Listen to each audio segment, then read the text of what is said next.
the UK. Nigel Farage seemingly has a higher approval rating than Keir Starmer does now, which is crazy to think of.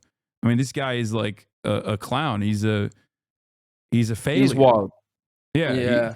He's openly racist, but like outside of that, he's also been a demonstrable failure as a politician, and now he's seeing this like momentum, this right-wing surge. Yeah, this is fully his moment. Like, yo, yes, brother. Jimmy the Giant. How the devil are we? This is I just watched your video. I'll admit, originally, people had shown me that you did a "Why I Left the Right" video, and because it featured Destiny in it, I was like, oh, this guy's probably like some fucking weirdo, but it's fantastic. Your video is incredible. Appreciate it, man. No notes. I'm glad that Owen Jones was able to lib pill you a little bit. Well, not even lib pill you, but he stumbled on the video as well. He did a little post on Insta, and I was like, fucking hell, bro. Like, I don't know. I didn't watch loads of his. I haven't back then because you were just talking about your stream. You were saying how'd I go from him to Destiny. I'd say it was more the other way around. It was a bit more like I heard Owen Jones on the Chav stuff, went Destiny, and I've kind of reopened the Owen Jones, content now. So now I'm sort of finding his stuff, and I find it more interesting now. You know what? I was literally just having a big conversation with another creator today about this, and it's sort of like Owen Jones, to someone who was kind of where I was at, is quite difficult to enjoy. I don't know how to explain, but when you're kind of, when you got a foot in the water there, you kind of like him a bit more. Once you have a bit of, yeah, I know I'm yapping already, Hasan. I think the aesthetics of it play a role, don't you think? Like, I feel like he's too. He won't appreciate me saying this, but I feel like he's too effete almost. And this is even like being homophobic. He's just like too polite. Yeah, and that's exactly, I think, like a young lad who is quite laddie. I think you go to the gym, you do all this, you don't really see much in common with an Owen Jones. You see more in common with like a Joe Rogan, like, to be completely honest, just from aesthetics. No, I agree. And like, that's kind of the thing. They suck you in because they're like, well, I find him funny. Well, I don't find Joe Rogan funny, but I find that kind of ilk funny. They all go to the gym, and they all happen to, kind of dabble in Trumpian politics. And you're like, well, maybe. So you kind of, it's this sort of aspirational side. And I think for young lads, I did a second video. You might want to check it at some point. It's called How the Left This Lost, video like, is the male vote or something like that. How the left failed men. And it was kind of that, just the aesthetics of like young lads in this world that we live in. How the where, left like, failed young men. And it was kind of like, it's kind of like really just like the optics of, we're in a society where everyone's fucking struggling. Bro, that haircut is dire in that video. I'm not gonna lie. Well, and the thumb. You needed it. No, your haircut in that video, you needed to get that shape up. Right. I bounced between two barbers. One of them's sharp, the other one's he's learning, he's yeah, you look Dagestani. Yeah. I used to have fucking proper skin fat. I was a skinhead for a little while. It was actually after the right wing politics. I was like, the haircut's kind of hard. Yeah, that's funny. So wait, why is your name Jimmy the Giant? How tall are you? Very short. Oh, really? Yeah, I think I'm a 5'10" in Doc Martens, probably. That's not that short. What the fuck? What do you? Okay, you and I have different opinions of what constitutes short. What's short? What's a short king to you? Short king is like 5'4", 5'5". 5'4" short king. Yeah. Damn. What's in the American water? It's the fluoride or something. I don't know. I feel like you're you could be a short. Well, I always say, look, I'm a privileged tall. Okay. Yeah, you are. Bro. I'm 6'4", so it's like, I shouldn't be. I'm seeing myself out of short people's business right now. Do you ever do that thing, or have you ever had a phase in your life where you sort of duck down when you're with short people, to make them feel a bit better? I mean, when I talk to people, yeah, I do that all the time because I can't, sometimes it's hard to hear them, to hear what they have to say if I'm in like a crowded area. But yeah, I don't mock short people, Chaz. Shut the fuck up. I am pro short king. I always say that there's a distinction. You're either a short king or you are a manlet, and it's all about the vibes. It's all about how All about the vibe stuff. it's how you carry yourself that matters more than anything else. Is like if you make being short like the end all be all, if you make that your, the primary gripe that you have with the world, and you constantly point everything back Yeah. to that. Yeah. That was something that I think threw me off the right as well, was seeing the red pill thing, because like, I don't know, you probably remember back in like the pickup era, like early, I'm gonna say it's like 2012, whatever. And it's like, they probably had some kind of slightly fucked up ways of viewing women in a way, but at least the message was, look, lads, if you go out and you chat to women and you do your best, you try and be confident, you try to be yourself, eventually enough women you talk to, you'll meet someone and she'll like you. And then like all these years later, it comes down to like, now people are obsessing about, I don't know, fucking do something with your jaw, chew, like wear some mouth shield when you go to bed so you can. And it's like, what the fuck is it? It's not like an empowering message. And it's like this shit that, I don't know, it just Bone smashing. People are doing crazy shit. That's really interesting that you pointed that out, because like, especially in that era, like I myself found myself frequenting bodybuilding forums and shit like that definitely had a lot of those opinions. Like things that used to be relegated to like looks maxing, PUA content, things that used to be relegated to like anonymous forums online are now all over TikTok. Super and I feel mainstream. like, yeah, they are super, super mainstream. Some of it's like funny stuff like miring. The concept of miring is great. Like I think it's funny.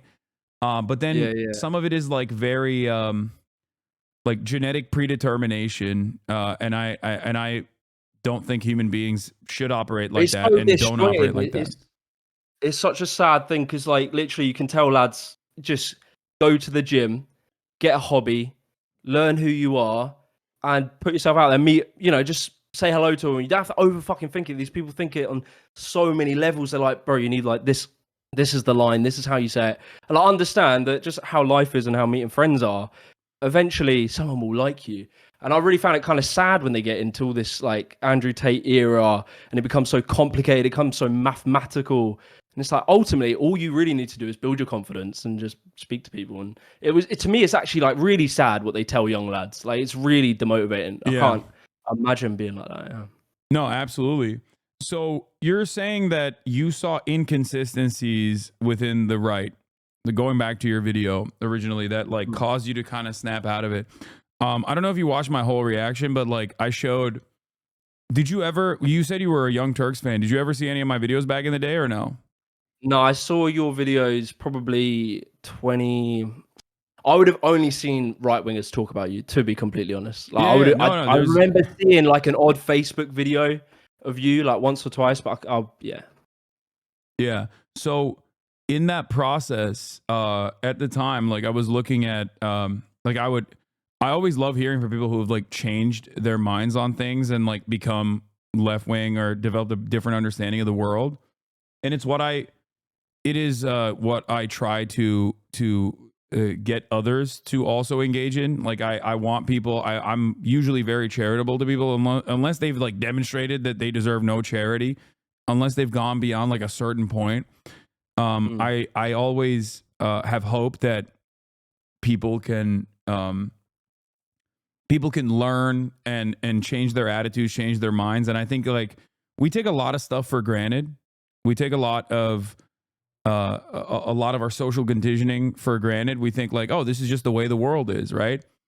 And I think right-wing content creators basically lean into that and present it as like reality. They'll always say common sense, but I feel like nowadays we've moved beyond that a little bit, and I think you kind of touched on it as well, where at least Ben Shapiro used to make an argument about facts over feelings, and he would still manipulate data to present a false narrative in the process of dunking on, college freshmen or whatever. But nowadays, the most popular figures on the right don't even do that. They just will openly go, no, my feelings are valid and your facts don't matter.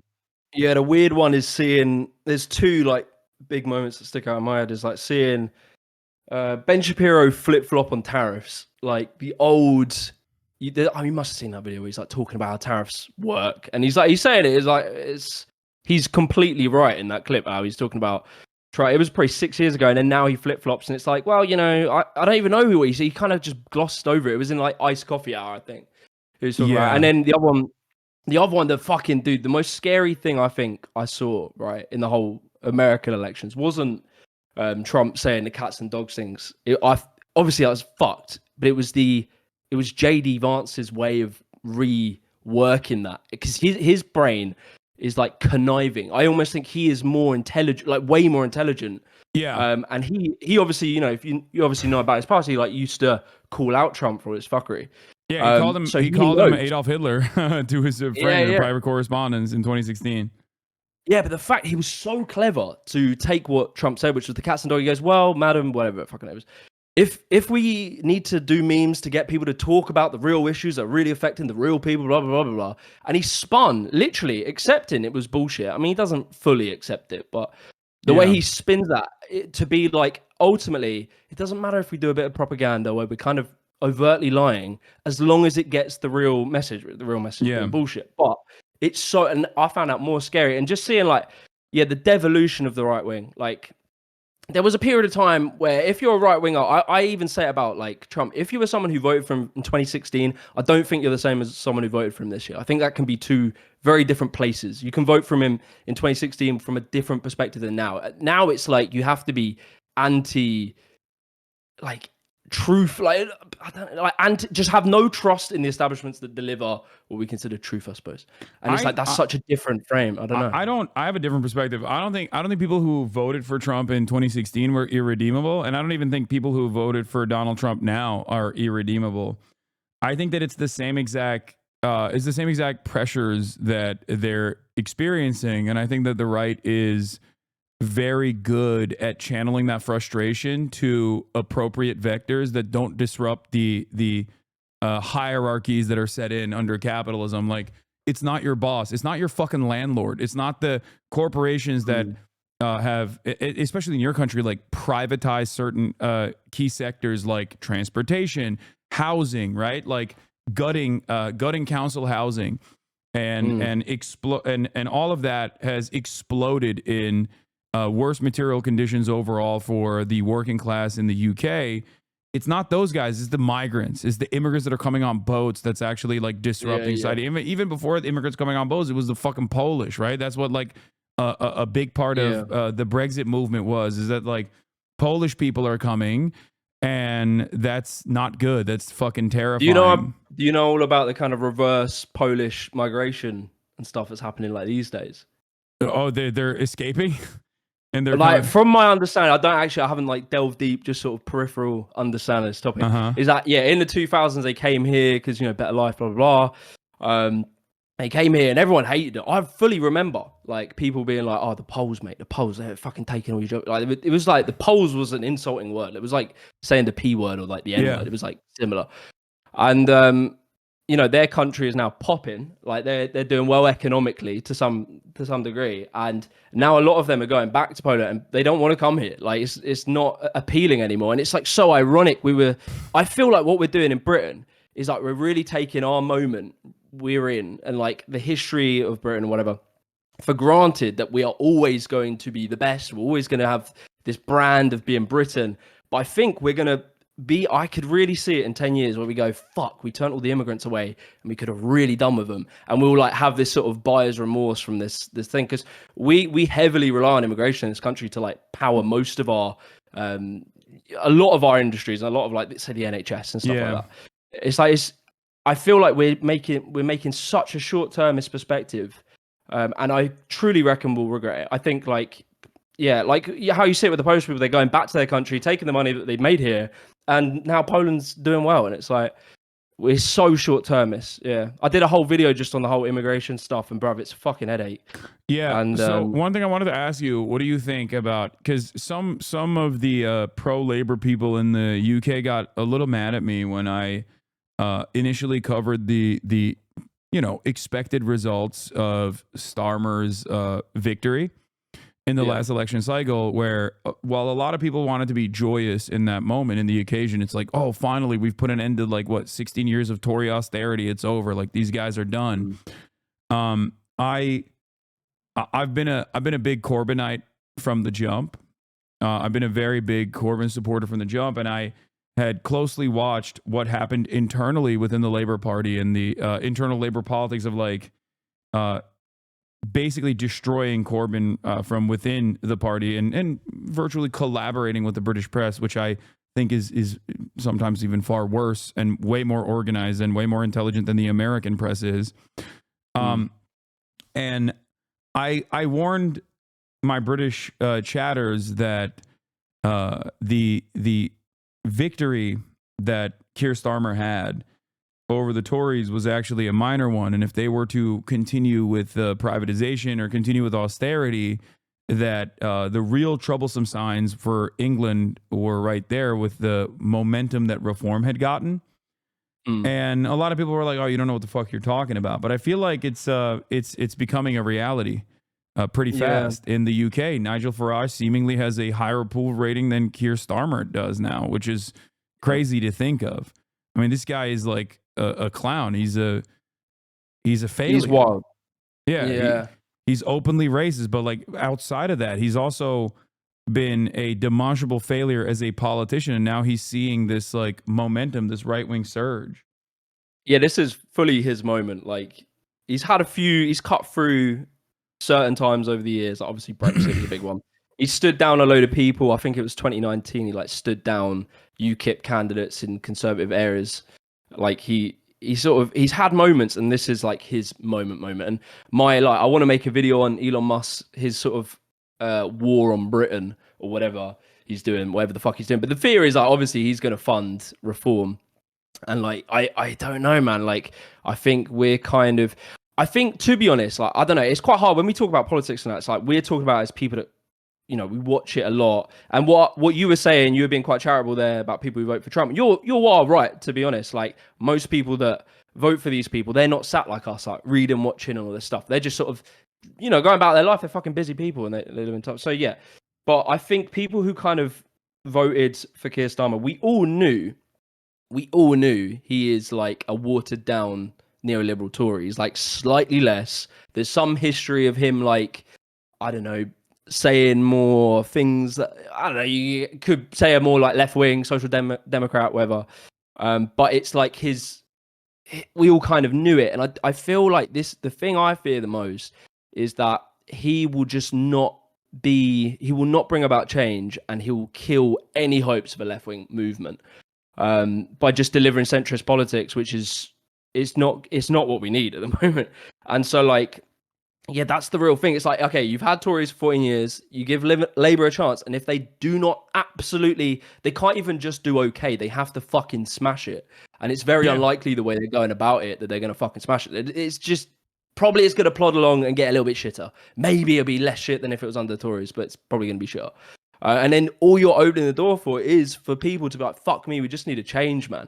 And like Farage I always say it, Farage is a brilliant politician. And like, so is Trump. Like the way that they go about and do the ground game, which the centrists, like the Keir Starmers of the world, they don't want to fucking touch a barge bowl. Like Farage is out dressing up like he's LARPing as a farmer, hanging out with farmers, and like he's on every hot button issue. And he's always there, and he's playing the ground game, and he's doing what Trump did. Trump was doing like campaigns the whole fucking time. And what Keir Starmer's gonna, I don't know, poke his head in a, I don't know, coffee shop like a month before the election. It's not going to be enough. Like you have to do what they're doing. I don't know. I fear the Farage thing. I fear it more than I think most people do, because I can just see I can just see how it's going to play out. But. No, absolutely. I mean, this is a similar outcome to what happens in American politics in every election cycle, where the Democrats slowly but surely capitulate the right-wing framing on issues, whether it be immigration or any number of different things. And then Republicans come in, they fuck up the economy, they fuck up the country. And then in that fuck up, a lot of people grow a resentment towards the administrators. So then they're like, okay, fuck it, we'll just vote for the Democrats again. But then the Democrats don't actually make broad sweeping change. And then inevitably an even more vicious right-wing version comes out and wins the election after the Democratic Party basically does status quo politics at a time when it's obviously necessary to shake up the system. I'm seeing something similar in the UK as well. Why do you think like left wing populists never? Because I don't know. It's so funny to me. I feel like if there was ever a moment that you could do all of the left-wing populist talking points, like billionaires, blah, blah, blah, all this stuff, it's like the moment where Elon Musk has basically bought an election and he's like hanging out at Mar-a-Lago every day. And it's like, surely this is like all right-wing populists are left-wing populists with like all the talking points of left-wing populism, but with like, you know, basically very right-wing economics. They say all the things about like the working class and they always talk about the elite, but the elite is obviously like, you know, a select few of the rich people that we can scapegoat. But why do you think the left just don't? I don't know. How are they so like kind of useless on this stuff? It's not that they're useless necessarily. It's that you know, especially in the aftermath of the Cold War, where capitalist power is won, there is no alternative. There's no global alternative. I wouldn't say that China is like even remotely ideologically interested in doing anything similar to the USSR. In its domestic affairs, the USSR did a whole bunch of stuff that I'm very critical of, but like on the global stage, they played a role of being an alternative. You know, it doesn't matter if I disagree with the things that they did. Like that's the way that people saw it, and there's no tent pole to align or to get together and oppose the current mandate. So there's just nothing. There's no alternative, and in that process, I think the media, in and of itself, is completely corporate captured, completely backed by the same corporations that leverage their bets and fund both sides of our uniparty here in America. But like you guys have a different structure, but it's still very similar in the way that it plays itself out, where you have this labor Tory dynamic, and the issue is that virtually every institution is against any sort of serious progressive politics, because serious progressive politics are almost always going to be inherently anti-capitalist. And that means that somewhere out there, a person is going to lose money if these policies are implemented. Like, you know, one thing I think when I was probably seeing your content through the lens of right wingers, that I got I don't know if it's like the impression or just how I perceived the left was always kind of that you guys didn't love, like, I want to word this in a way that isn't like fucking wanky. no but wrong like, answers. Just say it. Say whatever you want. Say whatever you feel.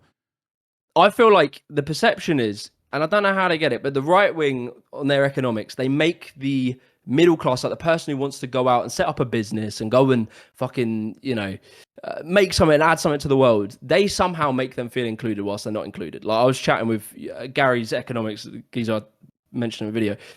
And he said in one of his things, like, he's a really wealthy guy, he did really well in trading and stuff, and he made a fuck ton of money. And he was like trying to utilize his money to do something. So he was like trying to set up businesses and shit, and they failed and failed and failed. And he found the best thing for him that made him the most money was just buying gold. And if you think like, what value add does that really have to the world? It's like he fucking held onto a raw material, and that was it. It didn't. He tried to do, you know, maybe agencies or whatever. None of those work. And I feel like somehow the just optically or whatever it is, the right seems to encompass the entrepreneur class. And it's like the entrepreneur class have it really hard right now. In some ways, like maybe the internet opens up a few more options and stuff, but they have it quite hard. But they seem to teeter onto the right, because it feels like the right are more interested in like, you go out and you try and do something in the world. Whereas like for me, as like, I was saying, I'm quite left wing on economics now, but I still really love the entrepreneur class. I love like, I always just sort of bring it down to, I guess, like a grassroots level. Like I love walking into like a little cat cafe or some weird little business or like a board game shop. And it's like a cool business. You see it, they do everything well. They're adding value to the community. They're making money. They're selling things, but it's like, it's a value add. And I feel like just for some reason, I got the impression that left didn't really, they saw that as a problem and the right seemed to champion them. Do you think that's just the way I've been told the left sees it, or what do you think? I mean, I think that Like the a lot entrepreneur of those types, rather than those businesses are owned and operated by people who are working themselves as well. It's like singularly like owned and operated by a family or whatever. And I mean, the class dynamic there is that those businesses are, you know, on their own journey of becoming these like multi-billion dollar franchises. So they align with that class position, assuming that one day they'll get there. And that the right captures their attention more, I think, because they go along with a message of economic prosperity. But overall, I think the correct position here is that like you can have that economic prosperity while also ensuring that the working class doesn't get fucked over in the process. And unfortunately, I mean, look, I have a much more radical position than most people do on this, where, uh, you know, I have a small business myself. I run it as a cooperative, right? So it's equal say, equal pay. So my producer gets the same amount of revenue that we all generate together, and he also has the same voice in the process. He can, you know, choose which days that he wants to, you know, be a part of it. He can choose which days that he doesn't want to be a part of it. But many people are not going to do that, and I still think that the government needs to intervene to ensure that the working class is not gutted in the process. As far as my more radical tendencies, I think like I definitely go a little bit beyond, you know, Keynesian economics or social democracy in the way that you presented it in your video. But ultimately, I think you're experiencing the failures of social democracy because inevitably, no matter what happens, all of those reforms that are pushed for, if maintained under a capitalist framework, will be clawed back by right wingers. Like the NHS is a great example of this. They want to privatize it. They have wanted to privatize it for years, right? And you can't just like immediately go in and be like, nope, we're going to privatize it tomorrow. It doesn't work that way because it's still objectively a popular thing. It's the pride of the nation. But how do you do it? Well, years and years of refusing to fund it adequately, and then inevitably letting it fall apart, and then privatizing certain aspects of the NHS, and then inevitably privatizing it all. It doesn't happen overnight. These are, you know, it's the same thing with the trains, right? You mentioned the trains. You privatize the railroads, and maybe originally the railroads are maybe a little bit faster. Some of the lines might even be a little bit faster at first, but slowly but surely the profit motive kicks in, and they start cutting corners, and eventually you have a worse product overall. And the working class suffers in that process because now they can't get to fucking work in a timely manner. It ruins their day. The trains are never on time, and they get slowly but surely more frustrated, more angry. And if there's a guy in that process, like Nigel Farage, he comes in and he says, "You're angry because black and brown people are coming into the country, and they're taking away they're taking away your benefits." And this is sorry, mate. Sorry. No, my point was this is just what happens universally. It happens in virtually every Western capitalist country. Yeah, I think because I was sort of I'm not like name dropping, but I was just chatting with Gary recently, so it's like on my mind. But he mentioned we have this geezer called his name was Tony Benn, and he was like an aristocrat, super socialist MP, like working class hero. It sounds kind of bullshit, but he was genuinely like quite an influential politician. And he had this quote, and this is I guess this is more the very far left sort of critique of capitalism, is that inevitably, or Keynesianism rather, is that it will always, as you say, it will fall back into that. And he said something to the extent, I'm going to read it, it's like, there's no final victory, there's no final defeat, there is just the same battle to be fought over and over again, so toughen up, bloody toughen up. So it's like, he's kind of sort of saying, like, what you are saying is factually true. I suppose he's coming from the perspective that this is a constant struggle that will always be the case, and I suppose there's no end to it. My like absolute optimism would be like you could raise educational standards to such a level that people would really deeply understand this political dynamic. They're so well taught about it that we can see the signs of it. Because I feel like from just spending time doing research into my videos, I've learned the signs of like what is fashion. Why do people call Donald Trump fashion? It's not that tomorrow he's probably gonna enact some, like look like Hitler, but it's the tendencies, it's the sort of ways of speaking, it's the scapegoating. It's like it's not necessarily he is inherently a fascist leader. He is fascistic and he acts in fascist way, and you don't know where that will spiral to. And but yeah, I guess I suppose where we would differ is maybe you see that there is a way out of that sort of constant battle, or do you think I it's like do see there's a way out of it. But I interesting? mean, the situation is dire because there is no counterbalance in the way that like the USSR existed, or in the way that socialist mobilization was happening at a time when I think the way that commodities were produced created a perfect opportunity for people to unionize and create labor unions to actively combat against, you know, these Yeah, big barons of business. Um, we have completely moved manufacturing globally to the third world, to developing nations.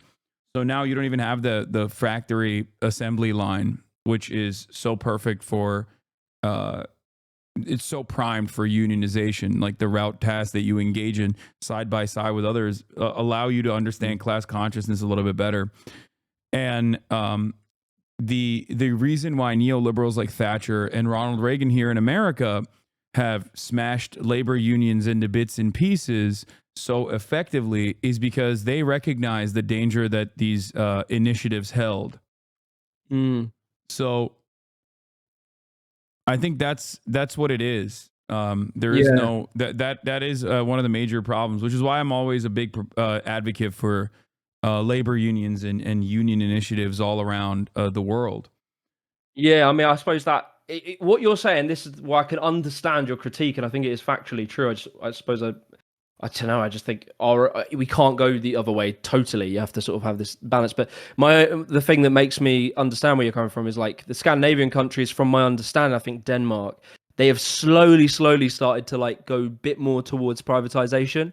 And like someone I was speaking to, like I was doing a little bit on like architecture for a while. I was just kind of fascinated about like city planning and yeah, like architecture. What basically, why is all the buildings ugly? And even when I made videos around that, I was still coming from a bit too much of a right-wing perspective. I was blaming individual architects and ideology when really it's just they're cheap to make. Ugly buildings are cheap to make.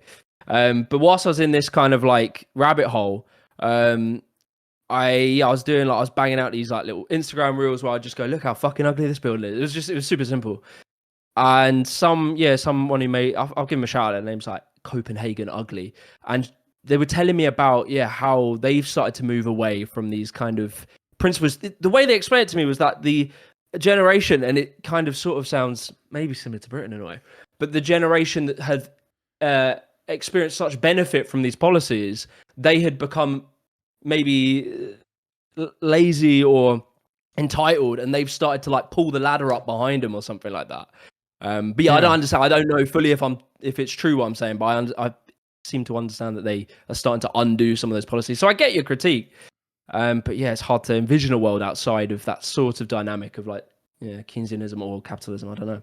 Well, I mean, it's hard to even envision a Keynesian perspective, even pushing the needle in a social democratic way. Look at Bernie Sanders in America, or even Jeremy Corbyn. Like, Yeah. regardless of their primary principles, regardless of the real principles that they operate off of, they understand the political landscape that they lived in. Right, the political realities meant that even if you are a socialist, even if you're an anti-capitalist, like you can't always advocate with that message, especially when you're trying to build a coalition or build momentum, build working class momentum specifically.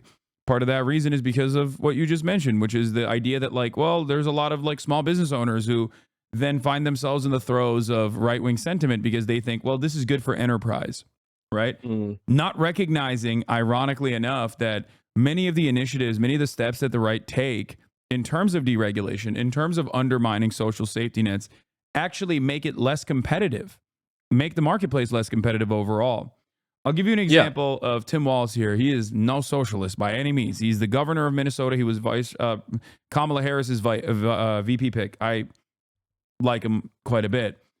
And Tim Walz instituted a lot of change in his own state, in the state of Minnesota, as the governor.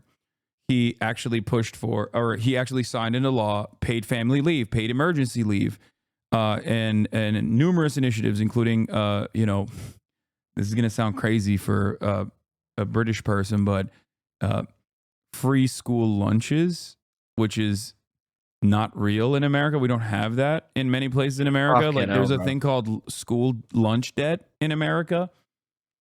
Jesus Christ. Yeah. Anyway, that's why our GDP is so fucking large in comparison to the tiny island nation. But I heard something the other day. Sorry to keep your foot, but it was something along the lines of the payment system in order to facilitate this paying for lunches costs more than if they just fucking pay for the lunches. yeah, but that's capitalism on overdrive. You have middlemen over middlemen, and it's a patently inefficient structure. But in that process, a lot of mouths are being fed. A lot of people are making money, and that's just how it works. It's all. I mean, it's all capitalism all the way down. But the reason why I was bringing up Tim Walz is because he communicated why he did this thing that like maybe right wingers would consider to be radical, like paid family leave, paid emergency leave. He said, for a lot of small businesses, now they're more competitive with the likes of a giant chain like Walmart. Now they don't have to actually offer paid family leave because now they can get subsidies and have the government offer this. And the same goes for healthcare, for example. In America, if we had healthcare, universal healthcare, not even the NHS, but like socialized medicine, right? Not even nationalized, but socialized medicine, we would be able to make small businesses more competitive with large businesses now that they don't have to worry about offering healthcare as a benefit, right? So this is a way in which even smaller market actors could thrive. And yet that initiative is never championed here because our Democratic Party is completely captured by corporate interests in the same way that like your Labor Party is at this point. Mm-hmm. I really feel like the left. I don't know.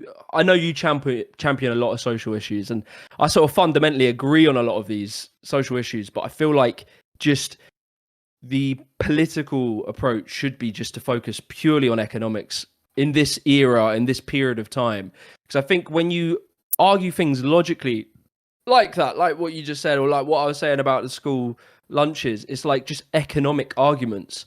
I think in this period of time, and I talked about this in my immigration video, I was like, it's very hard to make people care about helping the vulnerable when they're struggling. Like, it's really hard to extend generosity when you feel like you have no generosity extended to you.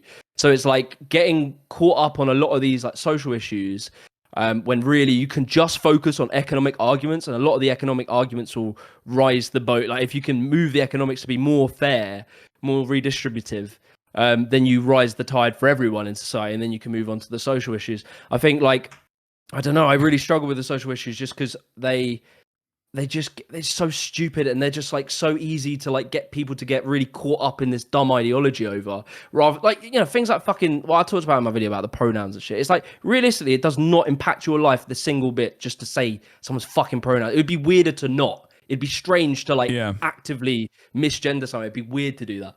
Yeah. I think in this era, like the left wing economic argument is the really strong argument, and I think, I don't know, like I wonder what your take is on that. How do you balance the importance of sort of pushing for social issues versus these sort of more economic arguments? If social issues are the only thing you're championing and you never champion economic issues, then yes, you will be belittled and you will lose elections every step of the way, especially when the economic issues, as a matter of fact, help marginalized people disproportionately more than it helps, I guess, like the white working class. Because especially, I can speak for America, where black people on average are poorer than white people as a whole. So any sort of universal initiative like socialized medicine directly targets black people disproportionately. So much so that a lot of the social safety nets in the United States of America have been undermined by pointing to how black people take advantage of it in this country. Like, white supremacy is a really big motivator for a lot of people in this country that have caused the undermining and clawing back of social safety nets such as welfare.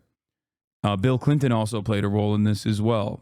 And he's a Democrat, right? He's supposed to be the liberal hero, the liberal champion. But like, welfare queens was a concept produced by the Reagan era of politics, and it was deliberately created to attack the welfare state, to attack social safety nets, to attack these programs that were supposed to help some of the most marginalized people. And there are more white people in this country than there are black people, and therefore more white people were taking advantage of welfare than black people were.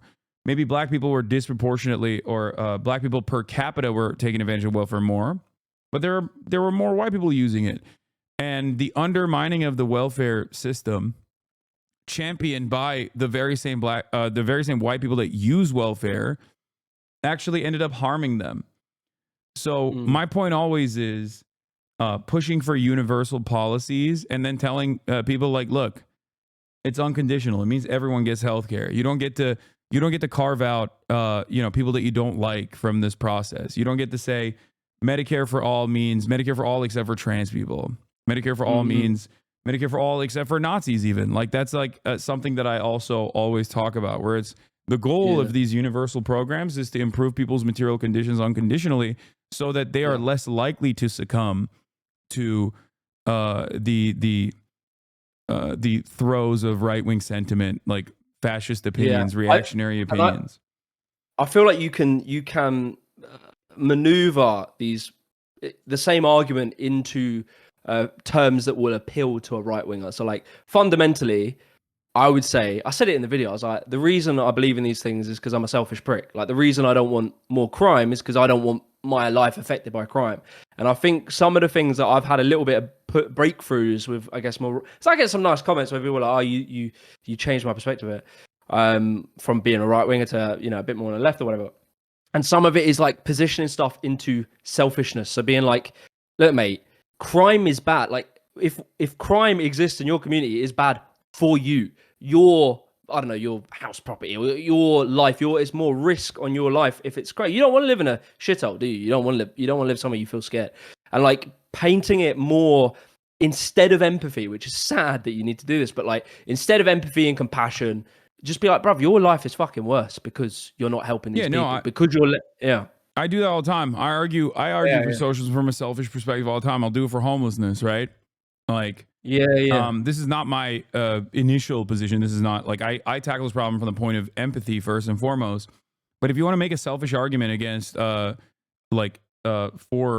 dealing with homelessness, nobody wants to step on human feces. You know what I mean? Nobody wants to feel unsafe when there's like someone who's genuinely experiencing a mental health episode in front of them, right? Exactly. Nobody wants to see trash on the streets. But the solution to that is not to lock these people up and then release them later down the line when the prison population is overcrowded. Which is ultimately more costly. Exactly. The solution is to figure out where homelessness comes from. And you can look to other countries that have actually done a significantly better job of dealing with homelessness. And Vienna comes to mind. Austria. Vienna Vienna has 65% social housing. 65% of all housing that is readily available in Vienna is government owned. That's mad. And they have significantly less homelessness as a consequence of that. Even places like Finland, as a matter of fact, have implemented housing first homeless policies, like anti-homelessness initiatives, where first and foremost, they put homeless people in homes. Okay. And then the process of like rehabilitation begins. Because, or even Singapore, where the government owns all the land and all the housing units technically. So, this is the way to look to successful examples and to point to them and to say like, this is how you're supposed to, deal with this problem. Because like no one the liberal attitude towards homelessness in America, and I use this as a negative. I'm not, because I don't consider myself to be a liberal. The liberal attitude is basically to like either avoid looking in the direction of homeless people and act like they don't exist, or rather demand that every single person become social workers, like little social workers on the way to work. And that's a completely unsustainable method. You can't fix the problem that way. You are not fixing the problem that way. You're just trying to universalize the problem, right? You're trying to You're trying to fix a systemic problem with individual action, which is like, it's like what they do with climate change, where it's like, fucking take your plastic bag to Tesco's and you'll save the turtles. It's like, it's their way of shifting responsibility onto individuals. But yeah, like, I feel like going down, I did the selfish argument, or I tried to paint a selfish argument on the refugee, like I did the migrant crisis stuff. So I was talking about refugees specifically, not just general immigration. And like a big part of it in my head was like, because again, I'm sort of talking about this thing where it's really hard to push an empathetic view to someone who is also struggling. Like that's a hard sell. And so I flipped it onto like a geopolitical one. Like I was thinking about it more and more when I was doing this video. I hadn't actually heard many people talk about this, but like with the refugee, like the crisis where, you have all these states like say Syria, etc., and they have civil wars, and you are currently overburdening most of the developing world by allowing them to take the absolute brunt. It's like something like 80, maybe 70% are in the developing world. Of like the 120 million refugees worldwide, something like 70 to 80% are in the developing world, which is so destabilizing to a country that is already struggling, doesn't have the infrastructure to support it. And so I was saying, well, where do you think? So I sort of looked through it, and I did a bit about like the formation of like Taliban. I was sort of looking at the Soviet-Afghan war and how it displaced a lot of Afghans. They then were in these like camps, these refugee camps. They obviously weren't good living standards, and they became quite easy to radicalize, and it created these sort of like, many years on, you have all these sort of big conflicts, and there's many other reasons why. But would it surprise you if I were to tell you that the radicalization occurred even before the USSR involvement? That Americans went in and wanted to deliberately turn Afghanistan into the USSR's very own version of Vietnam, at least according to Zbigniew Brzezinski at the time, who very openly took credit for this. Hold on, let me see if I can find the actual quote. Does anyone in the chat have it? No, this is before Operation Cyclone.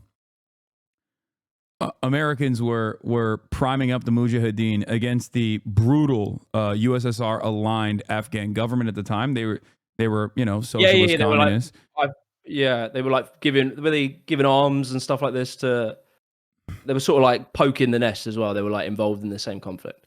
Yeah. Either way, anyway, this is about sort of specifically about refugees, right? So you then put all these people into a poor country that can't look after them, and it is, they're living in terrible conditions, and it becomes a prime place for radicalization, and it destabilizes countries. Like you can look at like Congo had 2 wars, which I believe come from like refugees. I can't remember exactly what conflict, but they're refugees that went there, destabilized it. So basically what I'm saying is the argument you can make to these people, which isn't an empathetic argument, it's purely just geopolitical, is that if we don't take refugees, if we don't help these people now, 5-10 years, you do not know what destabilizing effect that's going to have on the wider world. And you're making a problem for the future. It's like, it's just sweeping something under the rug. It's like in the future, it's going to get worse. And this has been our approach in Britain for a long time, where we just kick the can down the road.